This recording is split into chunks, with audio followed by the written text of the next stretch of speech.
Hello everyone and welcome to the CIS Top 20 Control series. Today we'll be talking about wireless access control, which is CIS version 7.1 Control 15. Before we deep dive into the CIS controls, let me take time and introduce myself.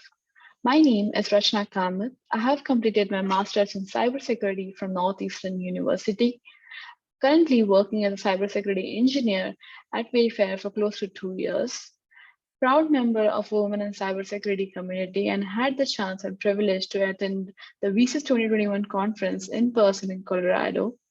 I also had the opportunity and the privilege to mentor two mentees during the InfoSec Girls Mentorship Program. Now, moving ahead with the agenda for today. We'll be talking about terminologies that we usually hear in a wireless environment. We'll also be talking about the different wireless attacks that we have heard. Then we'll deep dive into the control definitions and requirements. How do you go ahead and implement those controls? What are the benefits of implementing those controls? And what are the tools and the technologies that help you implement those controls in your organization? Lastly, we'll be talking about general security best practices when it comes to securing your home network. So let's begin. The terminologies. Router, we all know what a router is. It's a device that helps send the packets from one network to the another. That is something that we connect to when we come to our home and we try to look at our wireless network that we have. The router is your point of segregation for all your network devices in your house to the internet.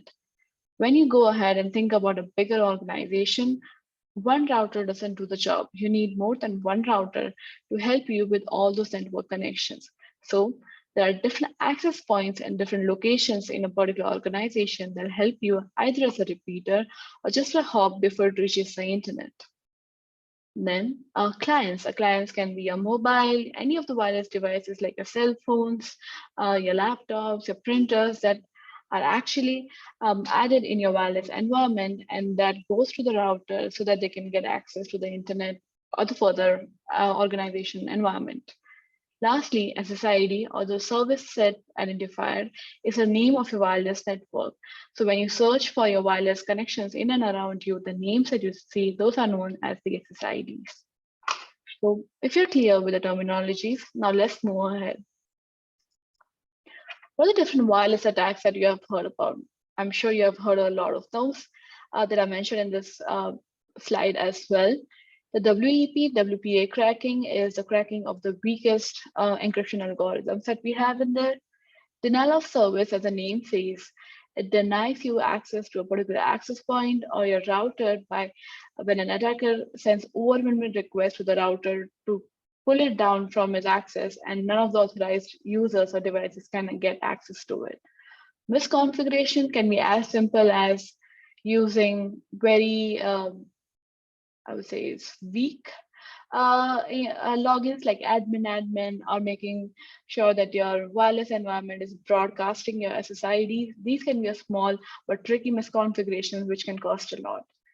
Passive capturing is done by your attackers when they use tools like Wireshark that access your environment by network analyzing it. If you have weak algorithms during transit, then it can actually look into your traffic and then get a lot of information about your logins and your passwords, and then progress to take over your environment. The rogue access points and evil twin attacks are quite similar to each other. A rogue access point can be an actual access point or a hardware that's being added to your authorized network, but you won't be able to differentiate between an access point which is authorized versus an access point which isn't. So moving ahead with evil twin attacks, how that's different from a rogue access point is you can think about evil twin attack as someone sitting in a coffee shop having a hotspot which is publicizing that its SSID name is free coffee shop Wi-Fi, and the coffee shop Wi-Fi has the same SSID as well as free coffee shop Wi-Fi. If you go ahead and open your wireless prompt to understand what are different wireless routers that you have near you, you won't be able to differentiate between 1 and 2. You'll first click whichever one that you see first. So that's when an evil twin attacks come into effect. And lastly, freeloading can be when you get access to a public Wi-Fi which is not hardened by any of those encryption algorithms or or any of those in-transit encryption algorithms as well. So any environment, any attacker can just freeload on this environment and get access to it. Moving ahead. Now let's understand how does the control define itself. Now this control help you to understand the processes and tools that will help you to track, control, prevent, and correct the security use of wireless local area networks, access point, and wireless LAN systems. What does this mean is it helps you to provide a guidance to how you can go ahead with like having proactive and reactive methods to protect your wireless environment. It'll help you to understand creating like an asset discovery points. It'll help you to create and understand tools and technologies like wireless IDS systems, and it'll also help you to understand encryption algorithms and how can you hide in it from that point. We'll talk more on the implementation in the next few slides. Control requirements. Think about this as why do you need these controls to be implemented in your environment? Why do you have to think about doing this? This control requirements help you to think about three important things. First is your access point in itself and how do you go about with it. We usually see that SSIDs are being broadcasted, that they are not being hidden from your organization, which actually gives access or at least the knowledge of your presence to an attacker which is outside your organizations. Let's just say that your organization is not using the security best practice of hardening your access points in your SSID networks. Then the attacker can actually use that broadcast to get first access to your environment, get knowledge about it, and then go ahead in attacking it. Untrusted networks. Now, think about an untrusted network as a public open Wi-Fi network versus a hardened network, which is there in your internal organization. How do you go ahead and making sure that you secure an environment so that it's not an open Wi-Fi available to your attackers to come and attack yourself? Unauthorized access. Now, the first 2 points were more on a discussion of the device and the network. Now we'll move ahead to your user. How do you make sure that the user that is trying to access your environment is an authorized user? How do you make sure that he or she is not an attacker, but a valid authorized user? These are the different things that you have to think about before you move ahead with the implementations. These are the things that you should be, these are the objectives that should be in your mind when you go ahead about implementing your controls. Now let's start about the implementation. The first and the foremost thing is identification. How do you make sure that you know that these are the things that are being authorized and these are the things that belong to your organization? If I had to ask you a question, how do you know that a particular group of people are not strangers, but your friends? How do you know that? You know their names, you know where they are, you know their addresses, you may be knowing their email addresses. There are different ways to identify them. But let's just say they are on your mobile phone, they are your contacts. You do know them. So think about it in a wireless network perspective. Your wireless access points can act like your point of contact. Do you have a dictionary or a directory of wireless access points that you're known as an authorized access points? Then yes, that's what the first control is talking about. Maintain an inventory of your authorized wireless access points. This will actually help us to understand the next control, which is detect wireless access points connected to the wired network. For example, let's just consider that from 15.1, you went ahead and implemented an inventory. Now you have access point A, B, and C, which are authorized. When you have move ahead with 15.2, you add vulnerability scanners, like try to understand access point discovery points. These are the things that I found out from my environment, like a new access point has been added. Do you know if this is authorized? Go back to 15.1. You have an inventory of device as A, B, and C. Your vulnerability scanner saw that there's a new access point being added to your network, which is router D. Go back and see A, B, C, and D. Oh, this D is not something that I'm aware of. So I'll go ahead and remove this access point in our organization. So this is a kind of a detection and a prevention method that you can go ahead and removing the rogue access points from your network. These can be implemented in a medium and a large organization because it requires you to maintain a large list of access points. And also at the same time, you need tools and resources to actually go ahead and deploy and maintain those vulnerability scanners. You can have the vulnerability scanning tools run once a day, once a week, depending on how large your organization is, how many different access points you have in that organization. Okay, moving ahead. 15.3 is taking one step ahead and adding an intrusion detection system. What is an intrusion detection system? It can be a router, which is just trying to understand what kind of traffic is being routed into the environment. Is all this traffic coming from an authorized access point, or all this traffic being routed over to an access point which you're not aware of? This is something a wireless intrusion detection system will do. It'll try to find out and alert you on unauthorized wireless access points that are being connected to your network. You can also have something like a wireless intrusion prevention system, which is kind of like a proactive thing. We'll go ahead and detect the system and remove it or redirect the traffic from the unauthorized access point to something in an authorized access point. Okay, moving ahead, 15.4, disable wireless access on devices if not required. So think about it about a printer. Does a printer really require Bluetooth? Can it be used in a wired system? Does the organization use wired system and it still has Bluetooth or any of these other wireless networks open? These are the type of questions that you can ask and make sure that the configurations are being handled accordingly. This can be done with something called as configuration profiles that an MDM or mobile device management tools, which is a centralized management system, can do to help like create configuration profiles saying, hey, if it's a printer, we don't need the printer to have X services open on it. Think of it from a network point, like you don't want unnecessary ports open on an access point. Otherwise, an attacker can use those ports and the vulnerabilities on those ports can get access to the environment.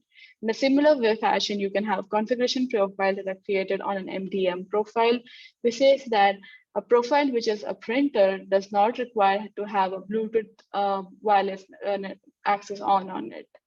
Similarly, as you move ahead, limit wireless access on client devices.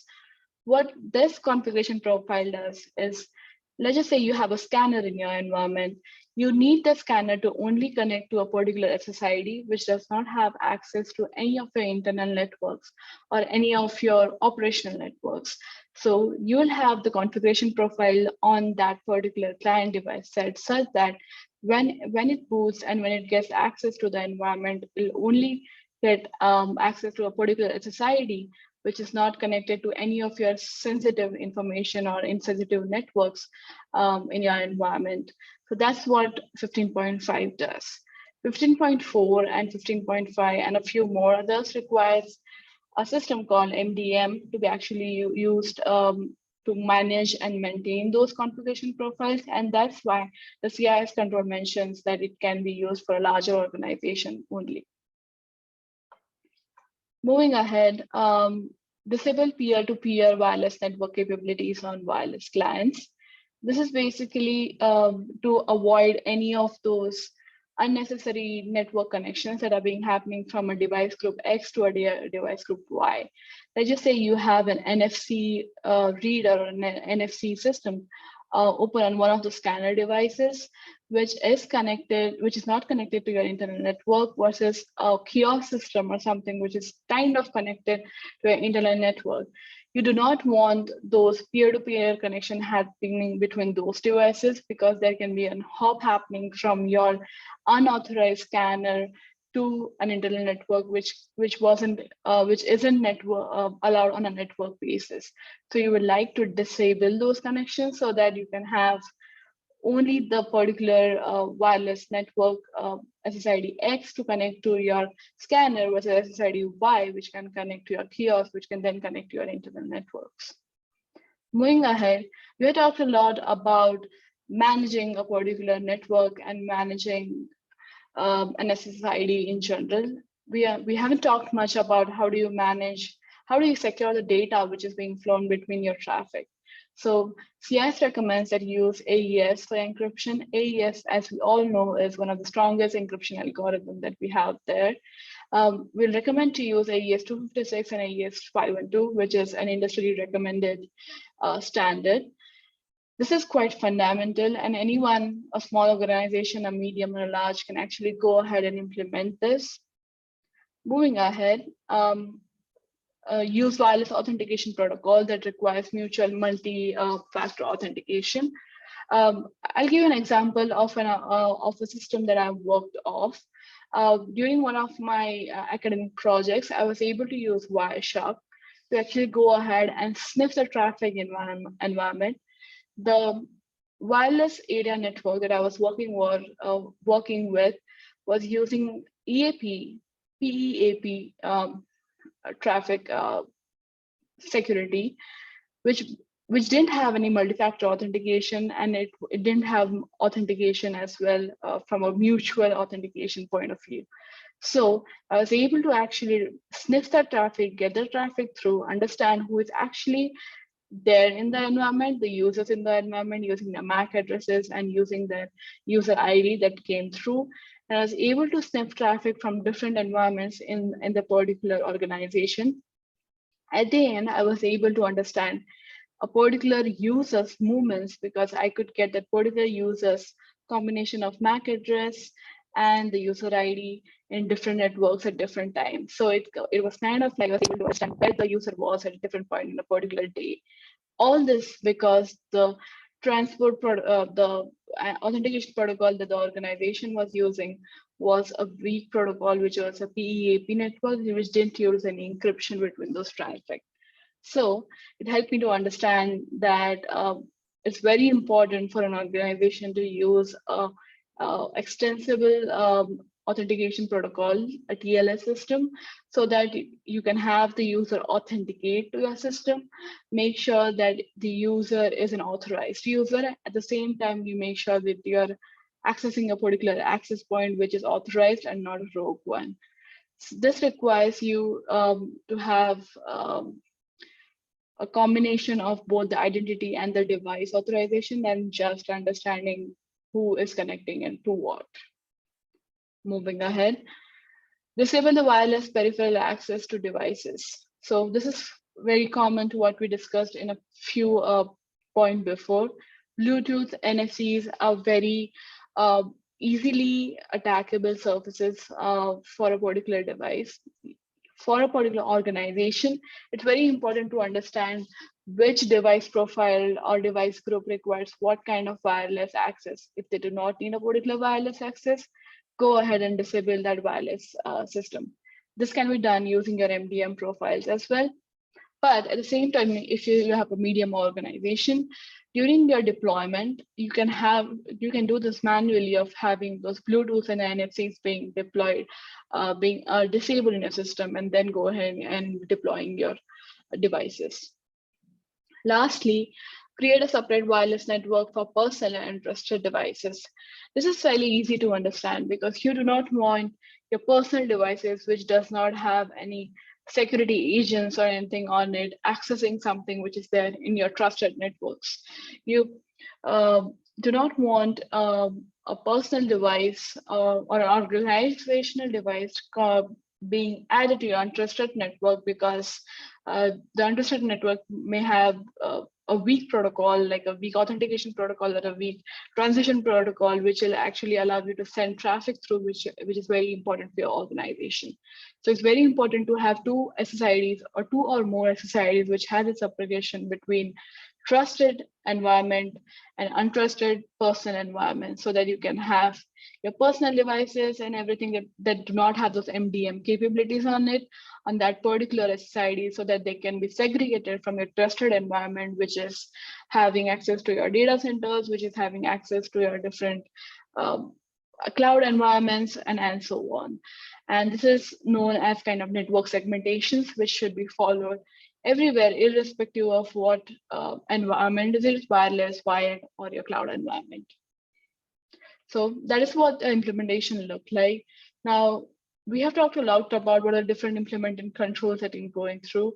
What did we learn from it? One thing that I learned from it provides you a structured guidance towards like how you can implement a secure wireless environment for all type of organization, starting with an inventory, moving ahead with having a few of those wireless control disabled if you don't need it, having that network segmentations, having the profiles created so that you can only connect to a particular network, having those strongest form of authentication and encryptions, and so on. It leans towards adopting a security best practices, so it helps you to avoid any misconfigurations, any unauthorized access, both from a device and an identity point of view. Helps you to fall towards a strong form of authentication, and overall helps you to improve the wireless security posture. Lastly, it helps you to introduce new technologies like WLANs and WIPs, which is your intrusion detection system, intrusion prevention systems, and so on, which can help you to detect wireless attacks in your organization. Tools. So I have spoken a lot about all the different ways that you can implement something, but what are the tools that you can use to actually do it? So the management is something that will help you to implement the 15.1, which is having an access point inventory, the Juniper Ringmaster Arrowhive Wi-Fi Planner. This helps you to create kind of a blueprint of what your environment should you look like and what are the different access points that you can have in your environment. And you can save this as a plan of like what your authorized access points look like. AP Discovery, NestTumbler and Meraki CloudTumbler. This is something you can think of an rogue access point identifier, or more of like authorized identifier minus, you can find out the things which were not authorized, and then you can have those minus groups and trying to understand these other unauthorized points that I found out. IDS and IPS are the tools that we talked about in 15.3. You can use Cisco adaptive WIPs, which will help you to identify and prevent any of those evil rogue access points that are there in your environment. Heat Mapper, the Cisco Meraki Wi-Fi Mapper, is similar to what management is, but it'll help you to understand where exactly in your organization those particular APs are, and then you can go ahead with having either register them as an authorized access point, or move ahead with the investigation if they do not appear in your management portal. Vulnerability scanners, you can use Qualys, Nessus, OpenWAS, Tenable. Those are something that we mentioned in 15.2, like running vulnerability scanning tools to understand the rogue access points. Qualys and Nessus is something that I have worked in the past, and they help you not just to understand what are the different access points and discovery points of your devices in your environment, but they can also help you with patching whenever there are any vulnerabilities that have been detected in a particular vendor system. OpenWAS is something which can help you with, it's an open source tool that can help you with any of your academic projects if you have to work with. And Tenable is a part of the Nessus environment. Then you can also have Nmap discovery happening, which can help you to detect what are the different ports that are open, or what are the different devices that you have in your environment, what OSs there are, and so forth. Traffic analyzers, so you can have Kismet, Wireshark, and a lot of different traffic analyzers which sniff your environment to find out what traffic it is, where it's coming from, and so on. AirCrackNG is something that can help you to visualize what a WEP cracking looks like. If you do not have a strong encryption algorithm like AES or WAP2 or WAP3, encryption breaking tools like AirCrackNG is fairly easy for an attacker to use. It's available on Kali Linux as one of those attacking tools, and you can actually go ahead and try it if you have a small house environment to try and work this on. I got this information from the Wi-Fi security GitHub page that I mentioned below, and I'll definitely recommend you all to go ahead and read it and try it on your own, or some of the open source tools that we have. So we've talked a lot today to understand what the CIS control looks like, but I thought it'd be good to actually have a general security best practices for your home network as well. So here is kind of a cheat sheet for you to go ahead and implement a security hardening for your home network. First, restrict access to only authorized users. So make sure that you have only authorized access points and authorized clients being added to your network. You can actually go into your management portal of your router and look for those users and the devices that are connected. If you do not recognize any of those devices, go ahead and delete those. You're actually doing 15.1 and 15.2 in a smaller environment. Set up separate wireless SSIDs for your house network and guest access. You can actually do this in your router at the moment. You can go to your management console, create different SSIDs. You can also go ahead and have different frequencies for it, like 2.4 and a 5, or a 5 for your house network and a 2.4 for your guest network. And you can have authentication for your house network versus for guest network. You can keep it open, but have that segregation in there with Wi-Fi. When I say open, it should be a password, but you can have it as a separate environment so that it doesn't mingle or be in the same network as a house network, which can have sensitive devices like an IoT device and everything. So you're kind of implementing the last one of network segmentation that we discussed in the CIS controls. Protect your SSID by changing its default values. This is something when we talk about misconfigurations, do not use the same SSID name and admin and password for your administrative console for your network, which can help your neighbors and anyone to go into your router system and change it. There have been instances that have been news about a few vendor systems which can customers not changing their passwords and using it the same, and then notorious activities being done by attackers in the environment. Do not broadcast your SSID. There's a way that you can actually hide your home network if you want to. That's something that you can have YouTube tutorials and everything to make you understand more on it, but you can actually go ahead and implement this. Periodically update and install patches for the wireless access points. This is more of not just your router, but more of like a small organization, if you will do.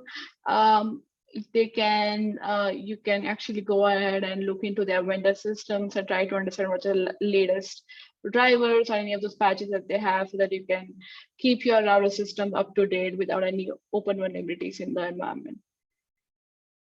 Second last thing is use proper authentication. So use a strong password.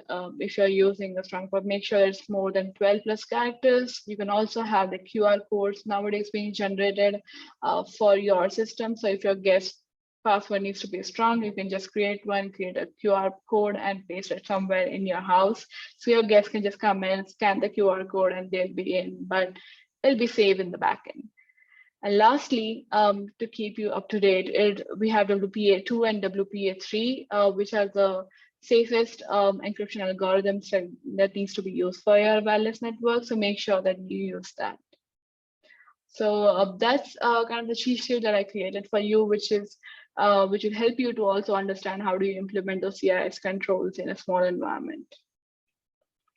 That's all that I had for today. So thank you for taking your time out and listening to my wireless controls workshop. If you have any questions, feel free to reach out to me on LinkedIn. But other than that, have a good day and see you later. Take care.